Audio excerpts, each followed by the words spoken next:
Hello, Rob from the Master Switch here. Welcome to 2019. This is our first review of the year. We're going to be talking about these, the Pioneer C8 True Wireless Earbuds. Before I do talk about this though, I want to give a shout out to one particular YouTube commenter. Now, normally, I don't actually respond to that many YouTube comments, mostly because there are a lot of them and I have limited time, and also because, well, I'm sorry guys, some of you are just a little bit weird. I love the people who watch our videos, but I can only read so many, hey, are you on drugs? Why are you talking so fast?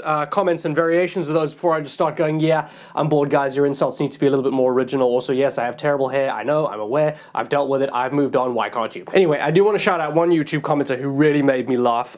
He put a comment on a review I did, I think 2 or 3 years ago, and said that my review was like a muggle trying to review magic. Top job. That made me laugh. Muggle trying to review magic. I should get that printed on a business card. Anyway, hopefully I have improved a little in the past 3 years, and hopefully this will be like a squib trying to review magic. So here we go, the Pioneer C8 True Wireless Earbuds. Pop them out of the case here. Excuse me, pop them out of the case here. Jesus. Pop them out of the case. These are a pair of True Wireless Earbuds that cost $120, putting them on the significantly cheaper part of the spectrum alongside earbuds from people like Anker and Monoprice. I spent the past month with them and I have had the chance to really get to know them, and I gotta say, nah, not really. Here's the problem with these, right? The sound is fine. It's perfectly acceptable for a pair of $120 wireless earbuds, but that's the problem. This is Pioneer we're talking about. This is one of the great legacy audio brands. These are people who have forgotten more than I will ever know about audio. Why is the sound of these True Wireless Earbuds so bleh?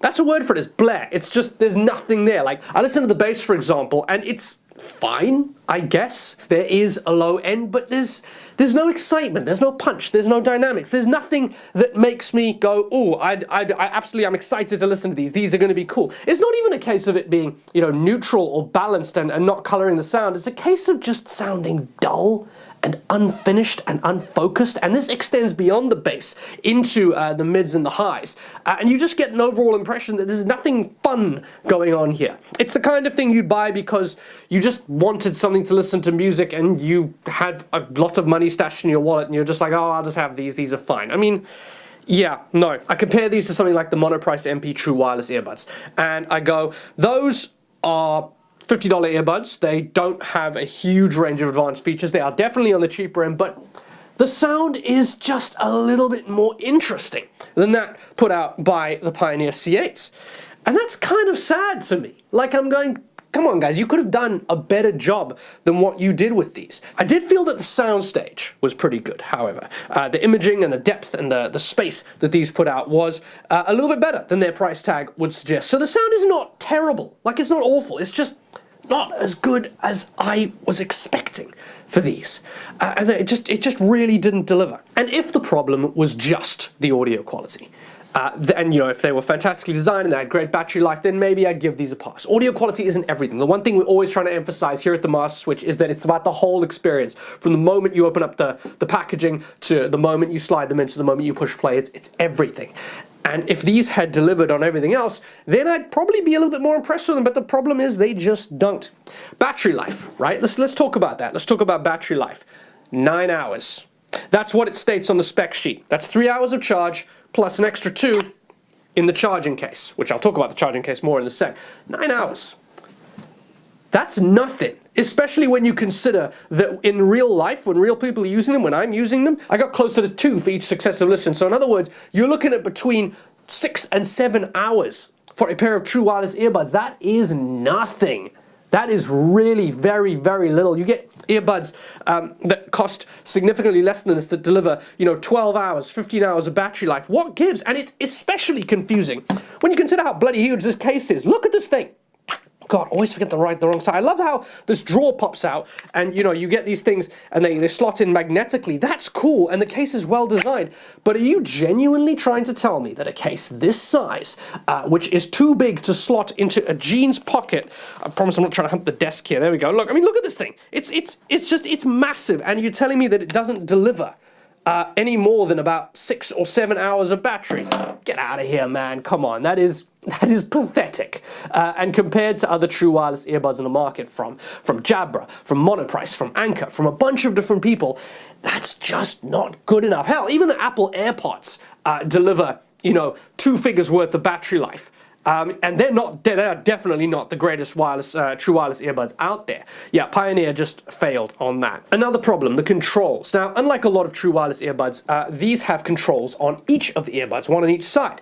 And on the one hand, that's quite cool. Admittedly, yes, you have to turn each of them on individually when you pull them out the case. You've got to hold down the buttons, which can be a bit of a pain in the backside. On the other, it's quite cool to be able to reach up to either earbud and just tap the button to pause your music. I like.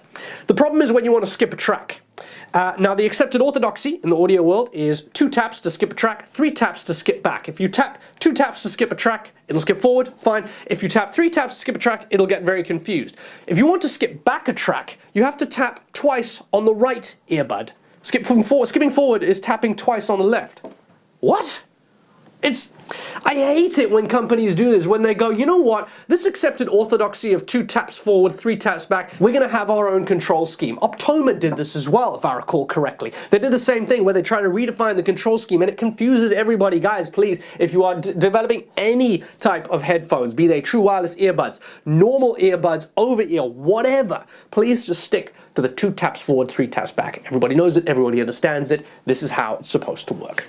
It must be said that, despite my criticisms, the buds fit well, they isolate well. I never had a problem with comfort with these, although I didn't really test them past the 2-hour mark for obvious reasons. But they also, they look really cool and they feel really good. They've got a kind of rubberized casing that is a pleasure to handle and they feel quite robust. I never felt like I was going to break these at all. If I stepped on one, I wouldn't stress too much. If I stepped on the Master & Dynamic MW07s, which I reviewed about a month ago, I might be a little bit stressed, not just because they cost $300. So overall, unfortunately, I cannot recommend these. They are fine as true wireless earbuds, the Pioneer C8s. They do the job. They will play music, truly wirelessly, or whatever the phrase is. But compared to everything else on the market, compared to stuff from Monoprice and Anker and all those guys, and, compared to the standards, I think, that have been set, no. They just get too many things wrong. The sound is utterly uninspired. The things they do get right feel like it's almost done by accident. Pioneer, you make some fantastic equipment.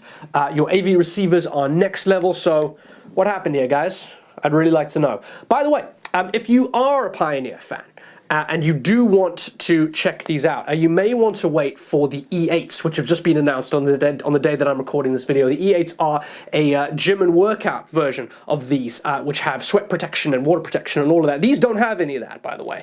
You really don't want to get these wet. Do not take these to the gym. If you do want to get a pair of Pioneers, wait for the E8s. They're coming in a couple of months. I'm Rob. This is the Master Switch. Thank you so much for watching. Do not forget to subscribe and check out the full review linked in the description below if you want to hear my full massive rant as to why these are not great.